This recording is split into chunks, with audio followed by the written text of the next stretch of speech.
Social মিডিয়ায় সম্প্রতি ছড়িয়ে পড়া একটি ভিডিও যেন মুহূর্তেই মানুষের মনে ভয় আর শঙ্কার ঢেউ তুলেছে। ভিডিওটিতে দেখা যায় বিশাল শিকারী ডলফিন হঠাৎ লাইভ পারফরমেন্সের মাঝেই ঝাঁপিয়ে পড়েছে এক নারী মেরিন শিক্ষকের দিকে। দর্শকের চোখের সামনে ঘটেছে রক্তহীন করা এই দৃশ্য।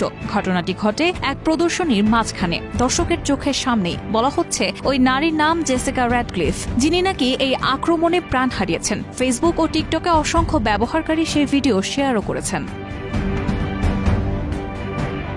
ভিডিওতে দেখা ডলফিনটি আসলে অর্কা প্রজাতির, যা ডলফিন পরিবারের সবচেয়ে বড় সদস্য। এই ধরনের অর্কাকে সাধারণত কিলার ওয়েল বলা হয়। তবে বিস্ময়কর ব্যাপার হলো অসংখ্য ফেসবুক ও টিকটক ব্যবহারকারী সেই ভিডিও শেয়ার করলেও কেউই উল্লেখ করেননি ঘটনাটি কোথায় ঘটেছে।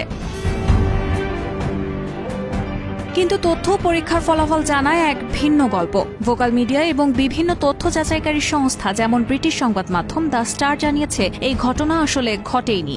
বিশেষজ্ঞরা জানিয়েছেন ভিডিওটি কৃত্রিম বুদ্ধিমত্তা বা এআই ব্যবহার করে তৈরি করা হয়েছে। এতে ভুয়া ফুটেজ এবং এআই নির্মিত ভয়েস ওভার আছে।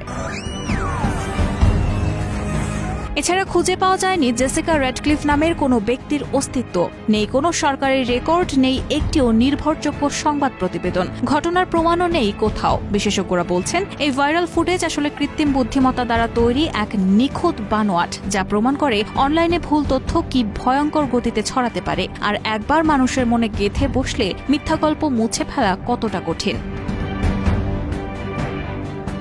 বিশেষজ্ঞদের মতে এমন ধরনের মিথ্যা গল্প মানুষকে আবেগে ভুলিয়ে সহজে ছড়ানো হয়। ডিজিটাল যুগে সত্য মিথ্যার ফারাক কমে আসছে, তাই চোখে যা দেখা যায় সবকিছু বিশ্বাস করা উচিত নয়। এই পরিস্থিতিতে এই ঘটনাটি যেন এক সতর্কবার্তা, যা আমাদের শেখায় চোখে যা দেখে তা সবসময় বিশ্বাস করা যায় না।